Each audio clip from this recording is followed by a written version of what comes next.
Freak up room, no see bite and never bite. Fast water women in the girls down in the guys. Fin non see black you right fine. OMG, Mac 4, Robin C, yelling that night. Hot stove talk, Robin C, bringing the hype. EC's alive, plus toss under those in my city life.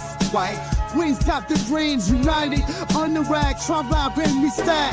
Night and under that chocolate flag. Smack that home out the park. Rock the deafening in black. Side game time, Robin CP time to ignite. Under NYC skies, we fight the good fight. Remains cheer in the orange, we unite. Match forever. I'm fit to be in sight. Match riding high. Energy like a live wire. Queen City chance. Passion never tires. Grand slam dreams and paces for the fast. Holding it steady, cause we know we gonna last. We the kings of the field, time to ignite. Under NYC skies, we fight the good fight. Remain cheer, in the orange we unite. Match forever, our victory in sight.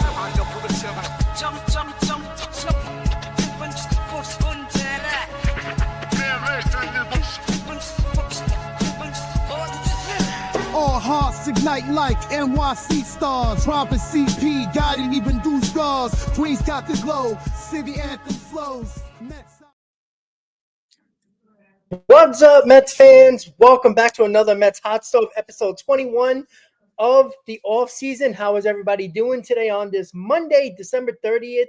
Almost the new year, and we're still talking about what the Mets are going to do with their roster for the 2025 season, and we're going to get started with all the topics there on the side today. Chris, how you doing, buddy?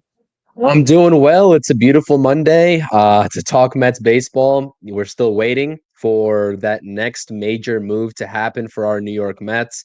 It seems like this fan base is getting pretty antsy, Rob. That's the feeling that I'm getting with the comments that I've been seeing, all the comments in the live chat underneath our videos on social media.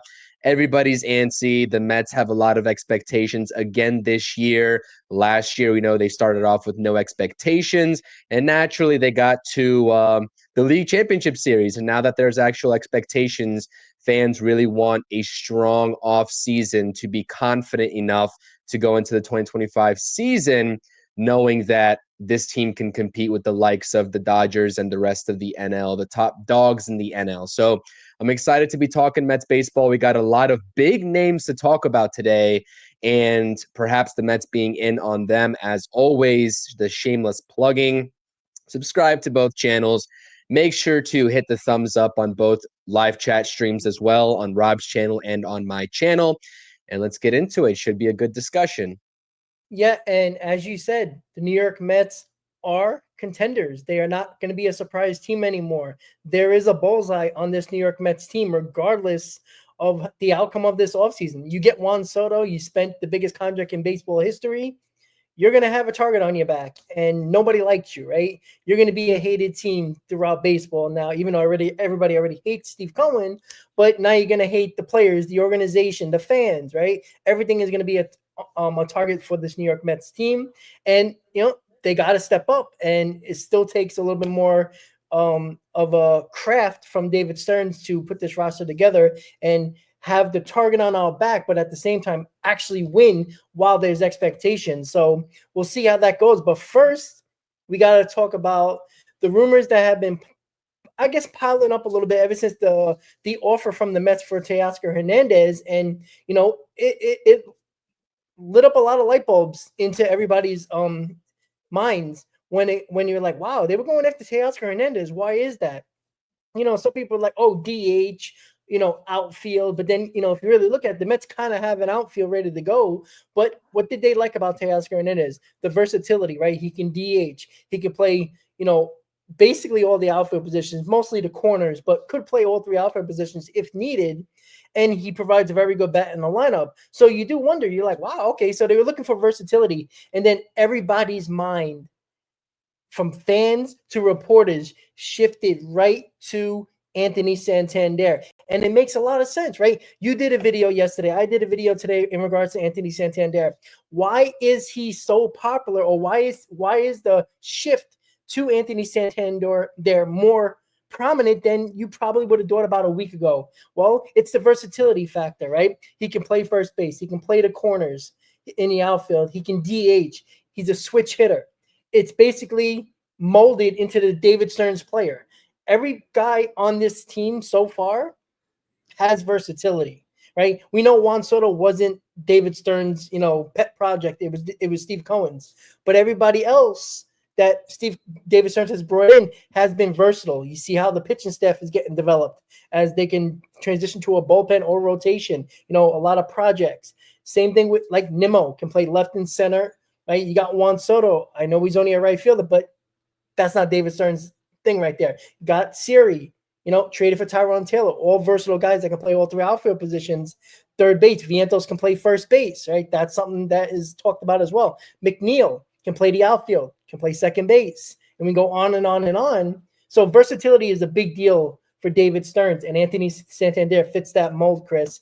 And I do wonder, do you think now the shift is more towards Anthony Santander? Everybody wants Pete Alonso back, right? As much as I throw negative comments a lot of the times during our streams, we all want Pete Alonso back, but it's seeming more and more like David Stearns and the New York Mets are trying to get 2 more bats into this lineup in any way possible. Because if it was Teoscar Hernandez that became a New York Met, all signs probably lead to one of the 3 other free agents in Santander, Alonso, or Bregman. But it seems like it's both 2 more bats that are going to add up to this lineup. So what are your thoughts on the Anthony Santander situation?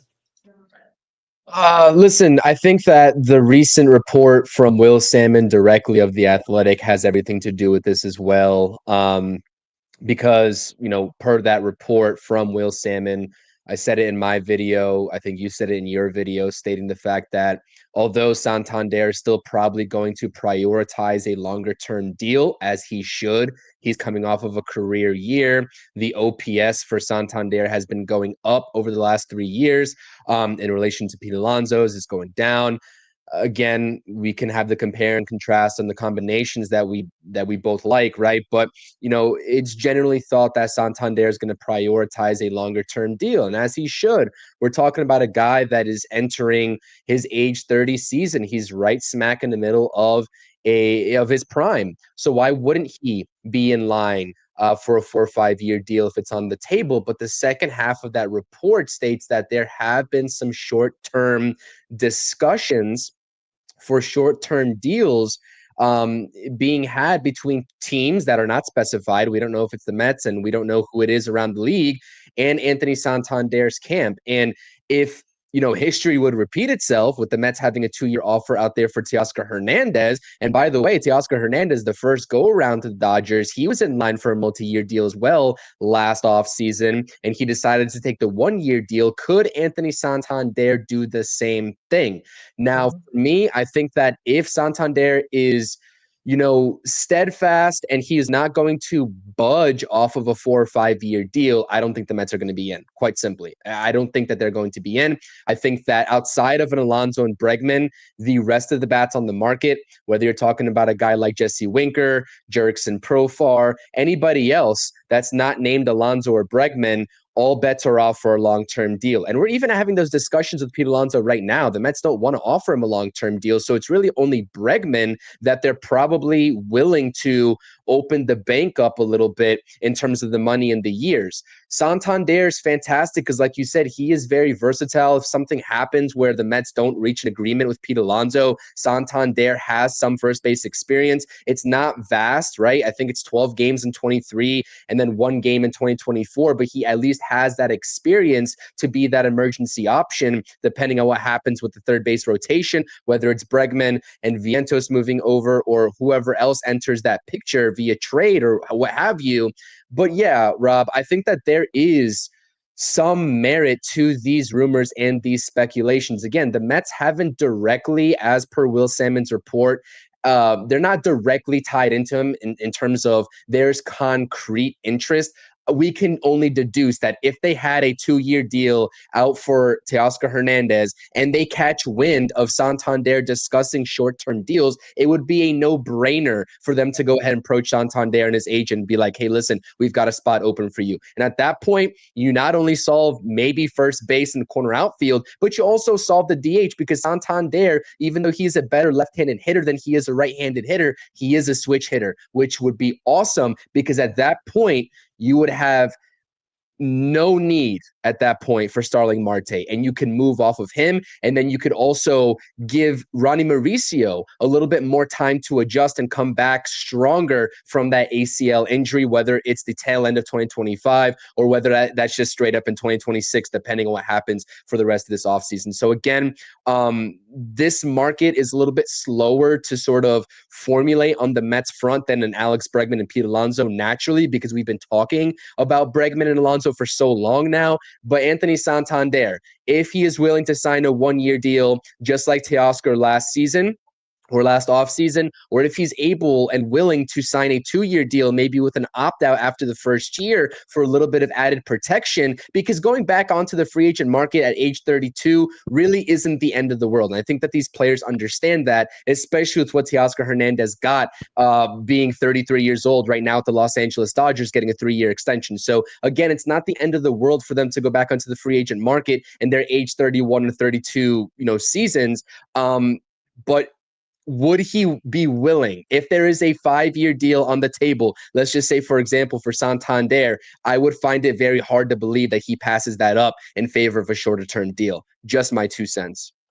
Well, where I differ with you when it comes to a long-term deal, I think Santander, they would do a long-term deal over Bregman. We know about Alonso. They want to do a short-term deal, right? Sure. You know that, right? I think the reason why I think the long-term deal will fit the Stearns mold more in Santander is because he's so versatile in different options, right? I think Bregman would probably be the third baseman, right?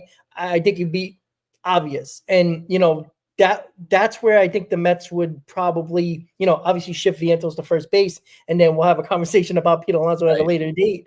But I think Santander gives the Mets still an option to bring back Pete Alonso. And worst case scenario, I'm going to say worst case scenario, but plan B option is that, all right, we got Santander. Pete Alonso doesn't come back, he can play first base, right? And then you can work on other ways of getting your lineup better, right? You can still get Bregman and DH Vientos. I know that doesn't excite a lot of people, but that's the possibility there. And even if you get Santander, you still got to, figure out what you're going to do with him on a daily basis if you do bring back Pete Alonso, because where's he going to play? He can DH most of the time, but, he probably, you got to put that bat in the lineup. You're not going to pay him and not put that bat in the lineup. So I think Anthony Santander probably fits. I think Bregman and Santander both fit the long-term deal situation just because of the type of players they are. Fits what David Stearns looks into a player. That's why Pete Alonso doesn't fit that mold of a long-term deal with David Stearns. Pete Alonso's not versatile. He doesn't play anywhere but first. He can DH, but he doesn't. Pete Alonso already says he doesn't like to DH, so he's at first base and nowhere else. So he kind of, I'm not going to say blocks anywhere, but he kind of, doesn't really. That doesn't what David Stearns. Everybody he brings in has some type of versatility, and Bregman and Stearns, Bregman and Santander does that. So I find it interesting that the Mets have been rumored with Bregman for a month now, and now Santander is all of a sudden coming out of nowhere. But even the Teoscar Hernandez, right? We had no idea the Mets were involved in Teoscar Hernandez, and it was clearly closer than we thought, as they were clearly in the final stages, or at least the finalists to get Teoscar Hernandez until he went back to the Dodgers. So they were very much in on him until basically the last moment, and nobody knew. So and that's what I'm saying. Like, the turn to Anthony Santander just makes sense for everybody. And then when reports are coming out that it just makes sense, you go to Hernandez to Santander. Sure.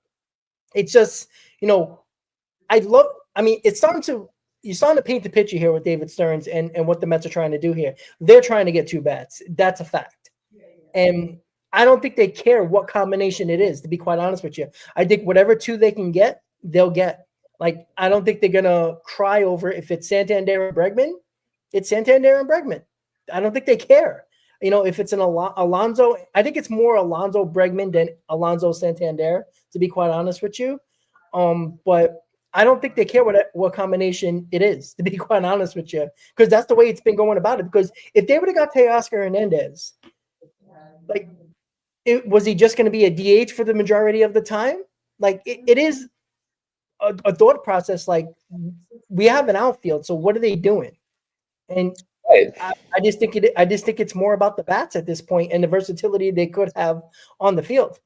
Well, it's two things for me. And I said one of the reasons last stream being the fact that they probably don't want anything to do with Starling Marte being a regular contributor on this team. They don't have any confidence in him, whether it's performance wise or whether it's injury wise. And that would provide insurance to Starling Marte. And we've already heard the rumors of them trying to offload Marte this offseason if they could find a trade suitor for him. But guess what? Even if they can't, I'm not ruling out just a straight up buyout if they do have an alternative plan. And also secondary to that in, the Starling Marte discussion is that you're starting to see a picture. And by the way, something that we haven't mentioned is that there were some rumors out of the Dominican Winter League that Jose Siri suffered an injury. I don't know what severity level of that is, and I don't know where it was on his hand, elbow, whatever, but he is hurt. So who knows if he's going to be ready for spring training or not. Hopefully he's okay. Because it just sucks. It would suck to lose another guy in winter ball, right, with a winter ball injury. But the other discussion for this to be had is that, you get another outfielder, a corner outfielder per se, whether it's Santander or whether it was Teoscar Hernandez or whether it's Jesse Winker, because Winker's still out there and could provide you that defense, especially in left field. He's not great at defense by any stretch of the imagination, but he is serviceable out there at the very minimum. Do they want to get Brandon Nimmo more reps at the DH spot and get him off his feet? Yes. That's something that we also have to take into consideration. He's coming off of that foot injury. He's had a lengthy, injury riddled career. I mean, let's just, call it for what it is at this point. Let's call a spade with Brandon Nimmo. The injuries are a concern. Are they wary about putting him every day in left field? And that's why maybe they could prioritize, or they wanted to prioritize, Teoscar Hernandez. And that's why it makes so much sense. Another name to go out, and just when we're talking about combinations of it all, I do think that, Bregman and Alonso is a little bit more situational fitting, because I don't really see Santander and Pete Alonso being that answer. Although you'll have your first baseman, you'll have your DH there, and then you can just leave Mark Vientos at third base. That's probably your worst possible defensive combination. But you also have a couple of guys out there, at least one guy in particular. I know everybody wants to talk about the second guy too, but I actually had someone mention me over on X today about Alex Verdugo, who I want no parts of. I'm good on Alex Verdugo. I'd rather the Mets, if they're going to go a shorter term deal for a veteran bat like Verdugo, just give me Kike Hernandez instead. Give me Kike Hernandez. I'll take him. And I'll take Jesse Winker over Verdugo at that point too. So, there's so many different combinations, even beyond Bregman, Santander, and Pete Alonso in that discussion. There's Jesse Winker. I know that we're not talking about Profar all that much. I've been on record stating the fact that I don't think the Mets are going to be in on Profar's market. I would like them to be, though, because he's another guy who I believe is a switch hitter. But he's a guy that just rips the baseball, man. He really does. He's coming off of a 20-plus home run campaign, batting .280. I like Jurickson Profar's game, but again, he's probably going to be wanting a 3-year deal. And if it's consistent with what the Mets were doing with Teoscar Hernandez, you're looking at a 2-year deal max with whoever they bring on. And we're just hoping at this point that Santander lowers that asking price and is willing to take that short-term deal. Again, nothing's concrete. That's why names like Hernandez, Kike Hernandez, not Teoscar, but Kike Hernandez and Jesse Winker are a lot more likely if they're looking for additional outfield help than a Santander. But, man, I agree with you. The sentiment overall with any possible combination of those three guys that we just mentioned, if you're grabbing two of those guys and you're selling me on that's the plan, they make your team better 100% than without them. And the other topic of discussion that relates to this is that if they're getting two of these major bats, let's say they get a combination of two of any one of Santander, Alonso, and Bregman, they're probably done on the pitching front. Starting pitching front outside of Sasaki, right? In terms of the payroll allocations of it all. So it's a lot to figure out and it's a lot to keep track of, but there's a lot of different combinations that could make sense. David Stearns is going to have to figure out what makes the most sense with his overall plan of the prospects coming up. You still have to take into account Ronnie Mauricio. Ronnie Mauricio has graduated from one of those younger, youthful guys that has upside potential in the next few seasons to a guy that's like ready right now. He's ready right now or in 2026. And after that, I mean, what are we doing here? You know what I mean? Find him a new home if he's not in the plans at that point. So a lot of revolving doors here. And this is what makes David Stearns' job so tough. And I hear you all Mets fans, this collective Mets fan base, we've been hearing a lot of chatter about David Stearns and why is he making any moves? I mean, it's just there's a lot of things to consider here with the personnel that you have. What do you do with Starling Marte if you bring on a fifth outfielder, right? Is Jose Siri going to be ready? How are we viewing Luis Angel Acuna and Ronnie Mauricio and their contributions potentially every day in 2025? There's so many things to figure out here.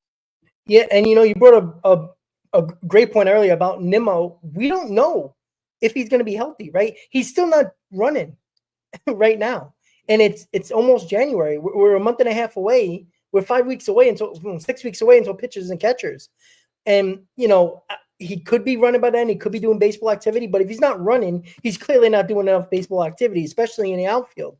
So maybe Nimmo's plantar fasciitis is more of an issue than we actually know, because there would be no other reason to go after Teoscar Hernandez except for as a DH, and that wouldn't make sense to me. I mean, I guess a 2-year deal would make sense, but I just feel like there's something going on with Nimmo that we just don't know. And I brought it up earlier. Right? Ronnie Mauricio is actually doing baseball activity at this point now. He's actually taking grounders.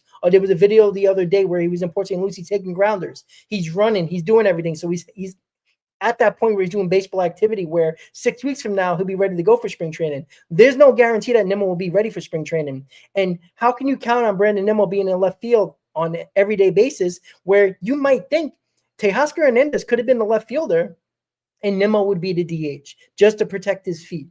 And that's a strong possibility. And that's why Anthony Santander would make sense. I know he's a right fielder, but he can play both corner outfield positions. Obviously, he's more of a right fielder, but Juan Soto did play a little bit, very little, but a little bit of left field in Yankee Stadium for the Yankees. It was a few games, but he could do that. And in Citi Field, left field is a little bit easier than right field. So I do wonder if they're thinking that on that aspect as well, that they don't trust Nimmo to stay healthy. And that, that could be a huge issue, and why they've been going after, outfielders that we had no thought. Now, a lot of Met fans were like, hey, why don't they go after Teoscar Hernandez? There was no rumors. There was no reports that the Mets were even involved. And yet they were probably one of the finalists, obviously. So it just comes to show you that what we don't hear doesn't mean that they're not in. And Santander is not, I mean, Will Simon did talk about it, but it wasn't really a major like breakthrough, like, oh, they're going after Santander. It just seems likely at this point where Bregman Alonso does seem the obvious duo of choice. But if Alonso's going to continue to play these games and still looking between $175 and $200 million, the Mets can't wait for him. If you got to get Santander, you got to get Bregman in here, you do it. And if Pete Alonso wants to come at the last minute and run back for a 1-year deal, put him at DH or put him at first base and DH one of the guys. Like, that's it. Like, I think the holdup with the New York Mets with David Stearns is because of Pete Alonso. I think Bregman would have been signed already, to be quite honest with you. I think the smoke has been there this whole time. And Stearns and Bregman, I feel like, is the perfect match for these two guys. Stearns loves a guy like that. Run prevention, good bat. I think he hasn't signed yet because they don't know what the hell's going on with Pete Alonso. I think this 3-year, $90 million decline of an offer really opened up the eyes for David Stearns. And I think that's why Teoscar Hernandez was probably on the radar over the last week or so, a week and a half after that offer has been made to Pete Alonso. So I think this was like the final straw. I don't think the Mets are out on Pete Alonso by any means, but I think that 3 years for 90 decline made David Stearns say, okay, you want to play? Go find a better deal elsewhere, because you're probably not going to get $30 million a year from anybody. You might get a longer term deal, but not for that much money. And I think they're pivoting at this point. I don't think they're playing games anymore. I think they're going to go after the three guys you mentioned, is Santander, Bregman, or, somebody else. Maybe a Profar or something like that. Some, guys like that. But I think Bregman or Santander is probably more likely at this point than Pete Alonso. If Pete Alonso does come back, it's going to be very, very late in January, in my opinion. I don't think he's signing anywhere at this point, and the Mets can't wait. You can't wait for Bregman to come off the board. You can't wait for Santander to come off the board, because if you do, then Alonso has the leverage at this point now, and you need to get Alonso back 100% if Bregman and Santander are off the board. I was just going to say that too, and I have nothing really else contextually to add other than the fact that these are just plan B options. I think that Pete Alonso is still their 1A. But again, I mean, if he is going to be playing hardball, right, without much leverage, so to speak, these are a plan B. Santander is a plan B, to be honest with you. And Bregman, I think Bregman's in line with whoever they get, whether it's Santander or Pete Alonso. I think that the greater issue for Bregman, and we'll get to him here in just a second after we talk about deGrom, but I think Bregman is just that the overall market, whether it's the Red Sox or whether it's the Tigers, and the Tigers seem to be like a very likely option in terms of a destination landing point for Bregman. It's just about if he chooses the Mets at that point, depending on what their offer is. But I think that Santander is definitely a backup option, a plan B, if Pete Alonso were to walk. And there's certain advantages, right, offensively, potentially, of getting a Santander over a Pete Alonso. But again, when we have these discussions about David Stearns and what he likes to deploy out there, fielding wise, are you really, if we're not confident in Mark Vientos shifting over to first base, are we really confident with the lack of sample size to go for along with Santander at first base? Are we really confident for him to fill in and be a first baseman on an everyday basis as well? So again, the first baseman market keeps shrinking and shrinking and shrinking. So if Pete Alonso isn't it, then who is? Goldschmidt's gone. Nathaniel Lowe has been traded for. Josh Bell just went back to the Nationals on a 1-year deal last night, right? There's, Vladimir Guerrero. A lot of people still want to talk about Vladimir Guerrero. I don't think he's getting traded this offseason. He could. I'm not saying it's out of the question, but I don't think it's going to be to the Mets. I think that Pete Alonso, the Mets understand that it's Pete Alonso at this point, or they're going to have to go and trade for somebody else like a Yandy Diaz. But I don't know how realistic it is for them to just move Vientos over to first base and just call it a day. I don't know how confident they are in that happening. I'm not saying he can't do it, and I'm not saying Santander can't do it either. It's good that they at least can do it to some capacity, but if the Mets are trying to maximize not only their offense, but also their defense, and I'm not saying Pete Alonso is the best at first base, his defensive metrics don't scream that, but he's a natural first baseman, unlike the other two. So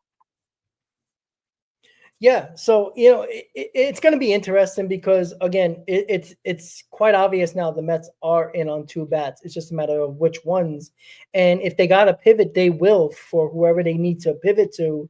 And I think the Alonso 3 for 90 has just been a real eye opener for David Stearns and the New York Mets. And I still think Bregman is probably the likely candidate to be a Met, but we'll see how that goes, and we'll talk about Bregman in detail a little bit more. So Jacob deGrom, that news came out of nowhere, right? We know the Rangers are kind of shedding payroll. Look, they got a World Series already. We knew they were spending like drunken sailors. We're not shocked about that. I figured they were going to spend about 2-3 years with this core, and then they were going to shed payroll because of course they're going to do that.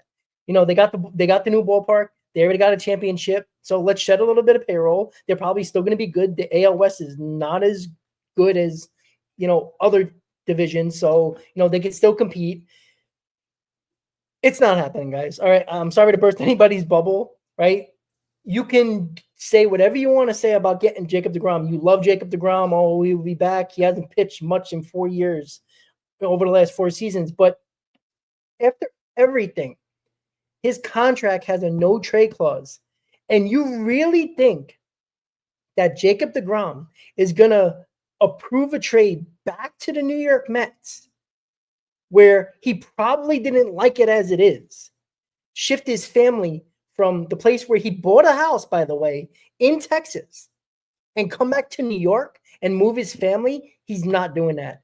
As much as he might be looking for a championship again, even though he was a part of one, even though he didn't pitch, he's not doing it, guys.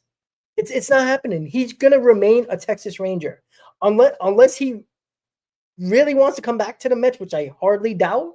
It's not happening. So that whole concept, that whole thought process, I don't know where that rumor came from. Maybe I don't know if the Rangers said that deGrom's available. I haven't heard that myself, but I mean, the rumor came from somewhere. It's not happening with the New York Mets, guys. I'm sorry to burst everybody's bubble, but it's not happening, Chris. And to go along with that, I mean, who cares about what Jacob deGrom wants? We don't want Jacob deGrom, or at least you should. You're a Mets fan. I mean, I'm looking at this from our perspective and from the New York Mets perspective. We don't want him back. I don't want him back. I don't care about the sentimental value. I don't care about the sentimental value. That yes, he's one of the greatest Mets, right? To take the mound, right? That's fine. That's awesome. He's 37 years old. He's pitched 197 innings over the last 4 seasons. Can we wrap our heads around that? 197 innings only for Jacob deGrom since 2021. No, thank you. Absolutely not, especially with that contract hit. And honestly, I don't even think the Rangers need to shed payroll. I don't know where that rumor is coming from, but they posted 2 consecutive seasons of upwards of $250 million allocated on their payroll, and they're at 193 right now if 2025 were to start today. They don't need to get rid of anybody, to be honest with you. And in fact, they're probably going to add another addition or 2 from now until the end of the offseason. But yeah, like, let alone the fact that deGrom, even though he kind of pushed back on the notion that he left the Mets because he didn't like New York, we could kind of make our own inferences and sort of guesses about that. I don't want to speak for him clearly, right? But, at the end of the day, probably he doesn't want to come back to New York as one, but even if he did, we don't want him. We don't want him. I don't want him. I'm not going to speak for this Mets fan base because I'm sure same thing with Pete Alonso. People, if Pete Alonso leaves and wants to come back at some point, you're going to want to take the guy that's performed well for the New York Mets, for a very long time, numerous years. But at this point, with what the Mets need to get to the promised land, Jacob deGrom isn't it, man. Yeah, it just doesn't make sense. I don't know where it came from. It just popped out of nowhere on Twitter. It was like, what the hell is going on? Or X, whatever the hell you want to call it. Like, I just don't know. Like, and I'm looking at him like, guys, like, I don't care how bad you might want him back or some might want him back. I don't want him back. I mean, I don't need another injury-prone guy that we have to, pamper through the rotation. We already got Senga. We might have Sasaki. Like, I don't need 3 guys in a rotation that we have to, give days off during the year, every 6th day or 7th day, just so they can feel 100% and ready to go. Like, I don't need that no more. Every day it seemed like a mission to get deGrom on the mound. I don't want to deal with that. As great as he was a freaking baby. He cried about everything, every little thing. He had to feel nothing to get on that mound, especially the later years that he was in Met, the final year and a half or 2 that he was a Met. We all forget in 2022 how injured he was. And then he came back in the second half, and there was a certain time there where he didn't pitch because he didn't feel perfect. Like, I don't want to deal with that no more. I really don't. So, you know what? Get that out of your heads, guys. It's not happening. I don't care. Even if David Stearns wants him, deGrom has to approve the trade. And I doubt he's approving the trade to go back to New York. 100%. It's not even a David Stearns type of move, right? For a free agent. Why would it be for a guy like deGrom that has all that injury history? And deGrom, I mean, again, nothing against deGrom. Enjoyed his years in New York and watching him pitch when he was healthy. Still respect him as a fantastic New York Met, but at the end of the day, I feel like some people have a very hard time letting bygones be bygones. And at this point, that's not helping the New York Mets in any way, even if they need a top-line starter like we've been saying. There's a lot of better options out there to prioritize than Jacob deGrom. So yeah, exactly. So, it's interesting. Short topic. On to the next. Yeah, please, God. Market for Bregman, right? We Chris brought it up, right? It was the Red Sox, where I don't know. It seemed like the Red Sox are like, I'm not going to say pivoting, because there was a report where they offered Cassis and I think a prospect, Yoshida for Castillo, and the Mariners declined that. which is interesting because that's two MLB guys ready to go. They get their first baseman, they get an outfielder. Very odd. What were the Mariners thinking? I think because Yoshida and Cassis. I think Cassis has like 2 years left on his rookie deal, so he'll be coming up on arbitration and a contract. And Yoshida is costing a few $1,000,000. I don't think the Mariners want to add any type of payroll. Like it's just a weird scenario why the Mariners wouldn't accept that. But that leads to the Mets maybe possibility of getting to that point. But whatever. Market for Bregman, Red Sox and the Tigers, right? The Tigers seem like they've been the most aggressive for Bregman, but there was a latest report, I think like an hour ago, maybe when I saw it, it was an hour ago before we started the stream, that the Tigers and Bregman are well off on a contract. So if they're that aggressive, but they're that far apart, tells me that either Bregman really doesn't want to go there, or the Tigers are not that serious in trying to get Alex Bregman. I don't know what your take is on it when it comes to the Tigers, but if they were that aggressive pursuing him, and if they were quote unquote the favorite, why has the contracts have been so far apart? When if you're aggressive on a player, wouldn't you be a little bit more aggressive on a contract for that player? And that's why I still lean towards Bregman coming to the New York Mets, just because it's probably a better situation, in my opinion. I think that. I mean, I'm not saying the Tigers or the Mets, or you can say the Mets are better than the Tigers. Sure, the American League is very easy. I don't know if Bregman wants to be in the AL anymore. I don't know, right? He didn't take the offer from the Astros. The Red Sox and Bregman don't seem like there's nothing really going on there. And the Tigers and him are far apart. So I think the Mets, again, are waiting in the wind here and waiting to pounce, just like, Teoscar Hernandez, even though I think he was always going back to LA, but it might have been a situation where he wanted that third year and the Mets weren't willing to give. So what are your thoughts on the Bregman market right now? Do you think the Mets are still in the driver's seat in that situation with Bregman, or do you think the Tigers will have something to say about it? I like to look at with these. I don't want to say Detroit's kind of a small market team, right? I think that we can sort of assess that. I like to look at the payroll of these teams before handing out a big contract like this, because if you asked me about Bregman to the Tigers before the Gleyber Torres signing, I would have told you, yeah, probably that's happening. But they're at $106 million right now. And in recent memory, the most that they've had in terms of a payroll is back in like 2021 or something like that. It was around 136 million. So they're about $30 million away from that, which would be basically what Bregman's going to make, $29 to $30 million is what I'm projecting. I don't know. They might have to free up some room in order for that to happen in terms of the actual payroll. I don't know what direction they're headed in terms of what they want to spend. I don't really follow Detroit Tigers baseball all that often. I don't know what their front office is saying. I don't know what their owners like. I have no idea, but it just seems like a money issue with what you're saying right here between Bregman and the Tigers. And that's what's holding it up, because situationally they need a third baseman, right? I mean, Torres is probably going to play second base for them. I think that's already documented. And I think that they're going to move that guy, Cole Keith, over to first base. And that's how they're going to address that right side of the infield. But they still have a glaring hole at third base, which Bregman could fill. But the money is an issue there. And then, in contrast to that, it's a complete 180 about the Red Sox hurdles, is that they have the money to spend and they probably will do it. It's just that, are you maximizing the potential of an Alex Bregman signing if you're going to just put him at second base, which is what they're going to have to do? That's what they're going to have to do. So it doesn't really make sense unless they move Tristan Cassis for a pitcher like you just mentioned. So those two teams have hurdles to go through in their own respective manners. And that's where I kind of like the Mets could move Vientos over to first base or just be an everyday DH.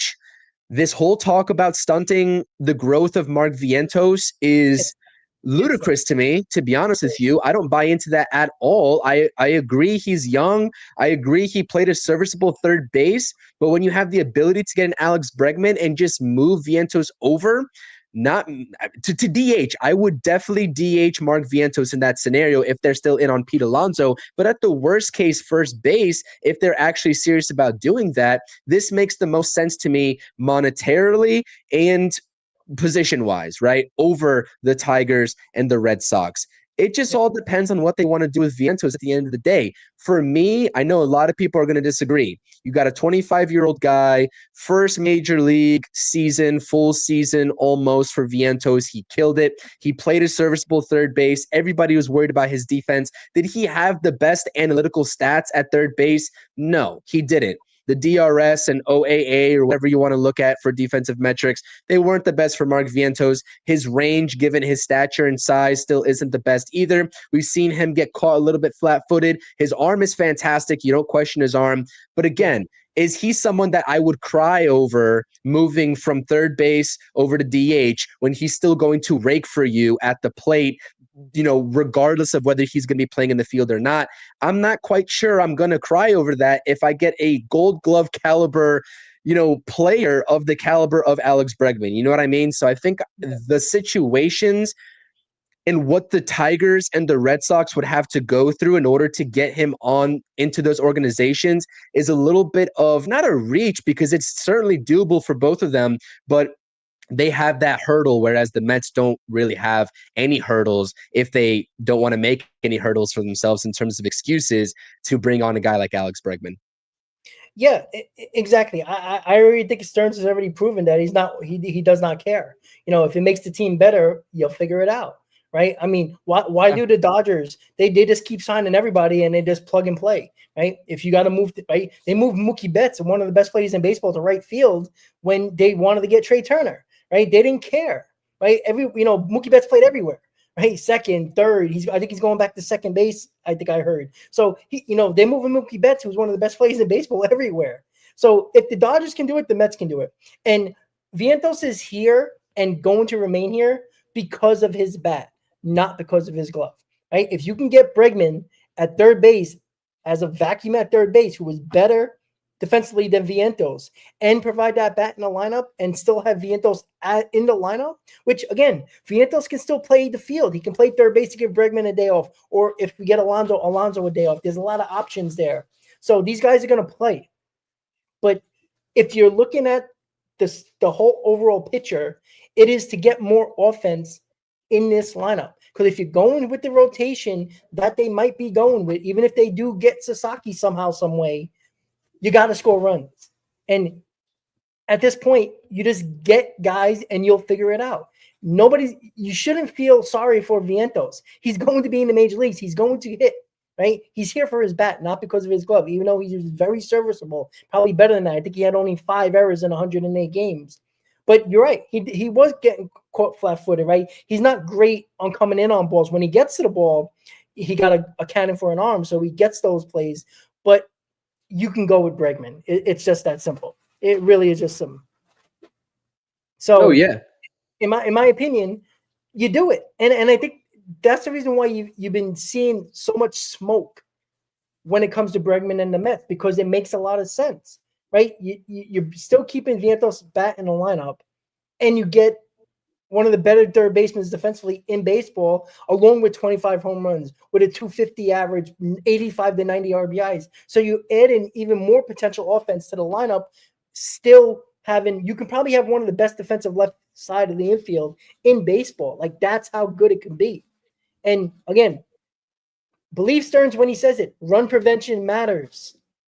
That was a big deal. Defense was a big deal for the Mets last year. Their defense was extremely good last year. And that was a big reason why they were able to get back to where they were, get the 89 wins, get to a playoff spot. Their defense was a big key in that.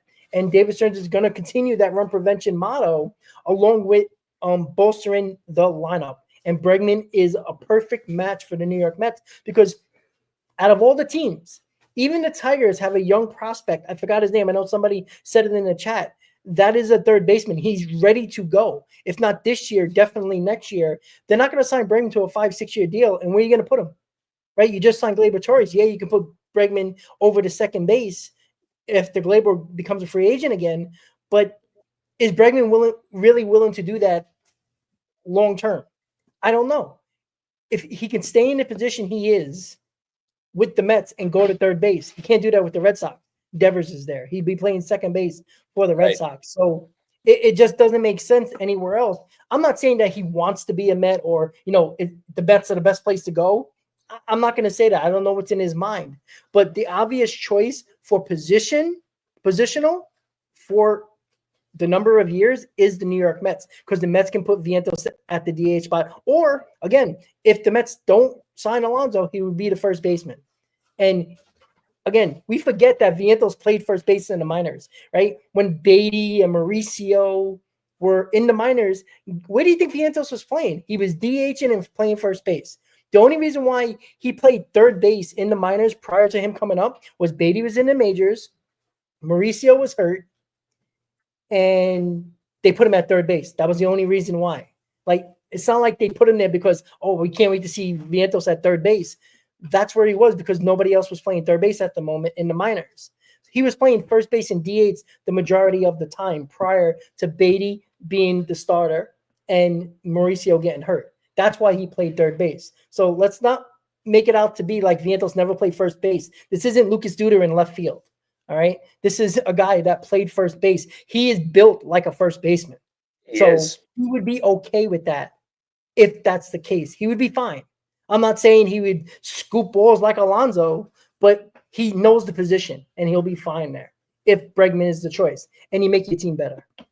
So, and exactly what you just said, Rob, this is not any sort of knock on Mark Vientos. Absolutely. He had a fantastic 2024 campaign. But when we're talking about win now mode, if you have the opportunity to just build an elite left side of your infield, defensively and offensively with Lindor and Bregman, you do it, because Mark Vientos, if the numbers don't drop off, which I'm not expecting them to offensively, he will still hit baseballs for you well, whether he's playing first or whether he's DHing. So this whole stunting the growth of Mark Vientos as a ball player just because you're going to take him out of third base if a Bregman signing happens is just really nonsense to me at that point. And I understand why they're saying that, but for me, I'm making my team better no matter what at all costs this offseason, and Bregman does that for you 100%, no doubt.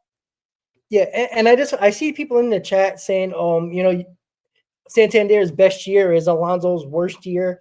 We're not comparing the two guys, right? We're not at all. You got to stop comparing the guys and look at them individually, right? There's a pretty good chance the Mets are going to get two of those bats. You have to look at them as a pair or individually. You can't compare guys because Bregman isn't the same player or even Santander, right? Santander showed a lot of power this year, but he is a 25 to 32 home run guy, right? He is, I would say 30 home run guy, right? We're not comparing. Pete Alonso is a pure power hitter.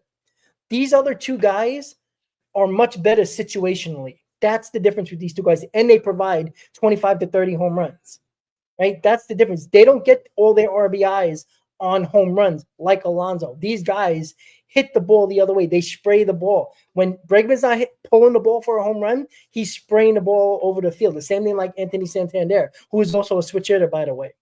Stop comparing those guys. We are not comparing those guys because it's not fair to either one of those players, because you can compare a good thing from one player to a bad thing to another, right? Pete Alonso sucks with runners in scoring position, but Bregman and Santander, at least over their career, have been better, right? But we're not doing that. We're just doing it individually, and any duo of those guys could help this team. That's all we're talking about, right? We're trying to get better. We don't care who's better compared to this guy. That's doesn't make sense, because if you get two of those guys on the team, they're going to help your team at the very least. That's what we're trying to do here. So I just wanted to open up that picture for a second, Chris. I don't think you're comparing them either, right? No. Again, at this point, we're at the part of the offseason where if someone wants to be a New York Met and they're willing to meet David Stearns halfway and become a New York Met, I don't really care at this point who it is because I No. think both of these guys are capable at the bat. Both of these guys have their advantages and disadvantages in the field in terms of the situational aspect of it. And at this point, I like Santander. He provides more flexibility, being a righty and a lefty switch hitter. He's a better lefty by far, especially power wise. But at this point, do I want Pete Alonso back? Yes. Would I prioritize Pete Alonso? Yes. If Santander is the guy, hypothetically, we're speaking hypothetically, obviously, because this hasn't really picked up enough steam yet, then I'm happy. I'm happy either way because any one of these combinations makes the Mets better. And that's what we're here to talk about, what makes the Mets better. And situationally, that's something that's going to go great into my next point of this next topic in Verdugo versus Winker. Jesse Winker is a great situational hitter. He is a fantastic situational hitter. And we saw that especially come playoff time. Remember that game 1 of the NLDS in Philly, when Zach Wheeler was mowing everybody down the Mets lineup. He was throwing 99 to 100 miles per hour, fastball up in the zone. Everybody was swinging right underneath it. They couldn't touch it basically at the letters or above. Jesse Winker was the guy to set the tone and get on base against Zach Wheeler via the walk. Let's take a look at some Jesse Winker numbers in 2024. Runners in scoring position for Jesse Winker last season, 132 plate appearances. He hit 327 with a 962 OPS with 5 home runs and 44 RBIs with runners in scoring position. And in addition to that, 2 outs with runners in scoring position. He hit an even 300 with a 933 OPS and 18 RBIs. Late and close in the clutch statistics category, he hit an even 300, 931 OPS, 533 slug with that late and close situation. All of these are getting pulled off of Baseball Reference, so you guys can take a look at the split yourselves. All I'm saying is that if there is a situation with runners on, and if it's late in the ball game, whether it's a tie ball game or the Mets are either ahead or down by 1 run, this guy is who you want at the plate in Jesse Winker. Alex Verdugo is not that. So this really shouldn't be any heavy debate. Couple that with the fact that Alex Verdugo, his ground ball rate over the past couple of seasons has just been astronomical. I'm taking Jesse Winker all day. Yeah, I don't like Verdugo at all, right? He's a pesky guy. He's got that attitude which you like on the team, but he's a double play machine. Like you just talked about the ground ball situation. I mean, every time he came up for the Yankees, it seemed like he hit either a home run or a double play. It was nothing in between. He's an okay fielder. Made a nice couple of plays, but Jesse Winker was here. We see what he can do. He is situationally a very good hitter, right? When you need him, it seems like he come through with a big hit. He got a big hit with the Brewers, hit a big home run against the Phillies in the playoffs. He is a guy that just gets under the skin of other teams, and I freaking love that. That gets him off their game so much. You don't think that kind of annoyed the Brewers or the Phillies in the playoffs? Absolutely it did, right? And we were very pissed off that he didn't play over JD Martinez against the Dodgers. I'm not saying Jesse Winker was going to make or break that series. I'm not saying that at all. But he just brought that edge. He just brought something different to the lineup. And they needed the attitude in that series.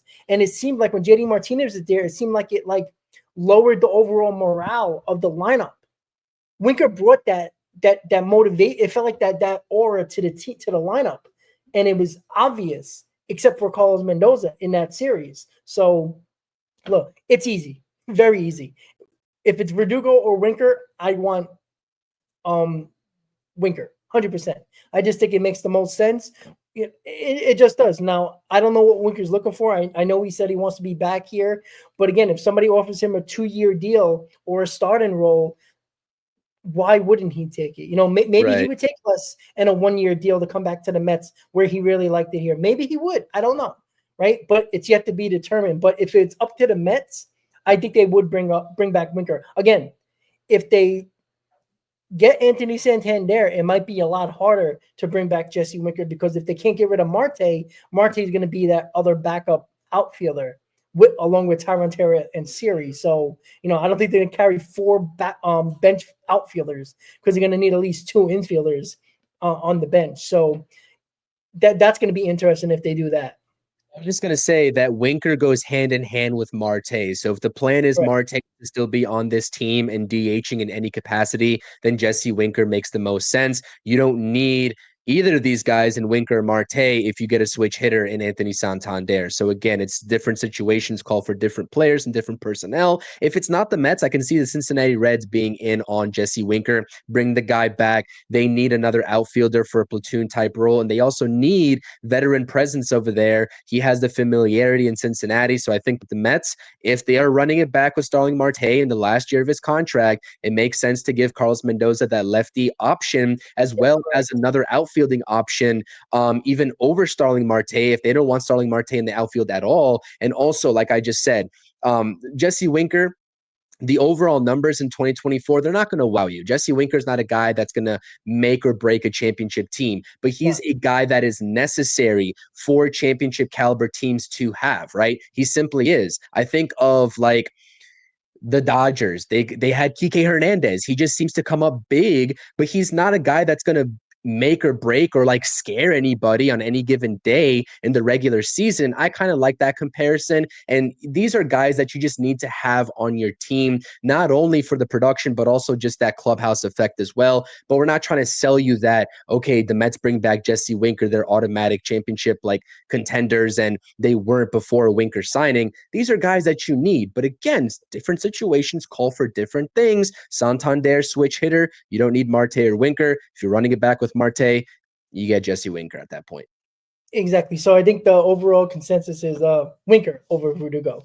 All right, rapid fire time to end the stream, guys. So I'm going to ask Chris a question. He's going to ask me a question, and then we'll answer it very quickly.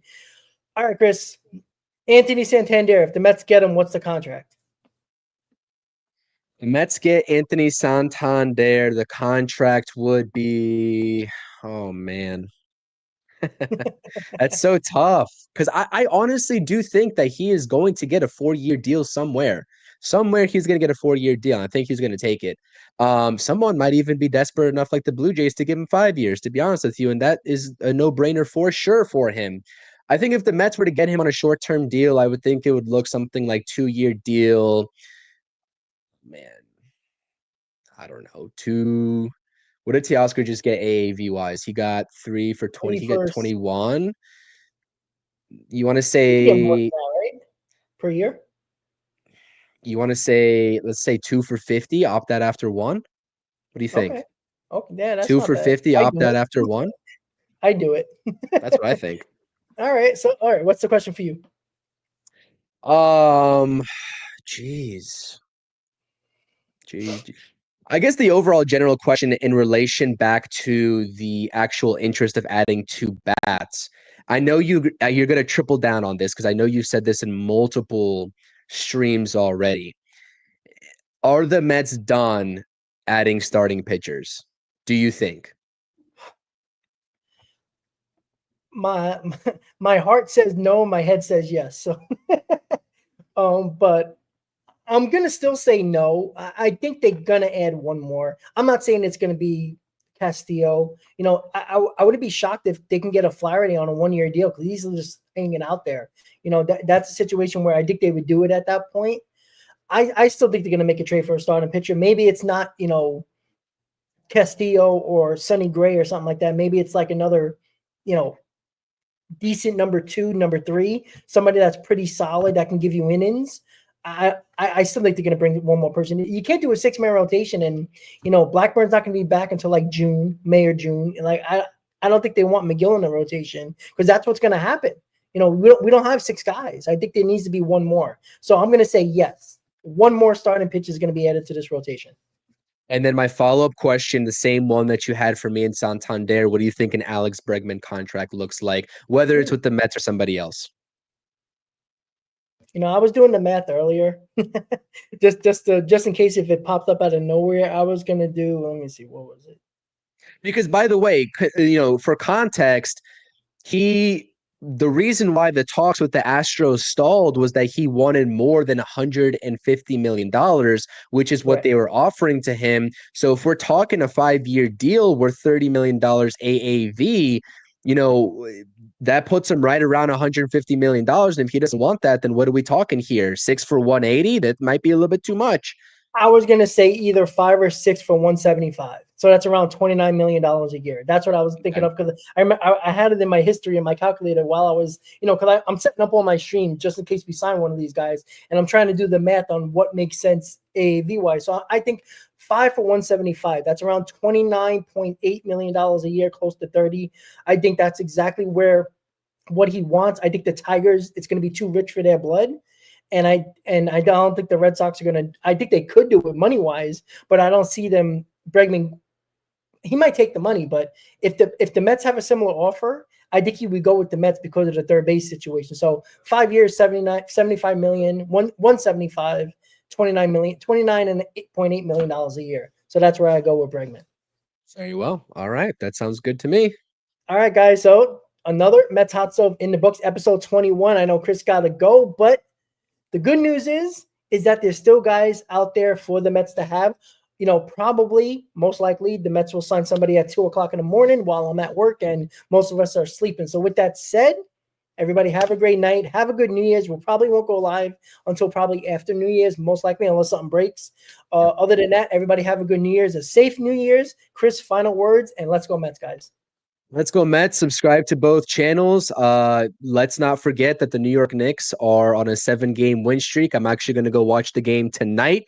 Hopefully they make it 8 in a row. So let's go Knicks. Let's go Mets. Again, subscribe, hit the thumbs up. Hopefully you all are enjoying these conversations. I'm enjoying reading everybody's live chat comments as well. If you have anything else that you all think of, feel free to hit the actual comment section even after the live stream is done. If there's anything that you forgot to mention, and I know we'll try to answer as best as possible when we get the free time. So be on the lookout. Hit the notifications buttons. You never know when we're going to go live or drop a new video. And yeah, I got a special maybe rebranding to go along in 2025 for the new year. I'll post something about it on my community tab poll, but that's still in the works. So be keeping an eye on that. But as always, let's go Mets, and hopefully we get a signing soon, just not tonight because I'll be at the Knicks game. Yeah, hopefully soon. There you go, guys. Happy New Year, guys. Let's go Mets, and we'll see you next time on the Hot Stove. Good night, guys. Let's go Mets.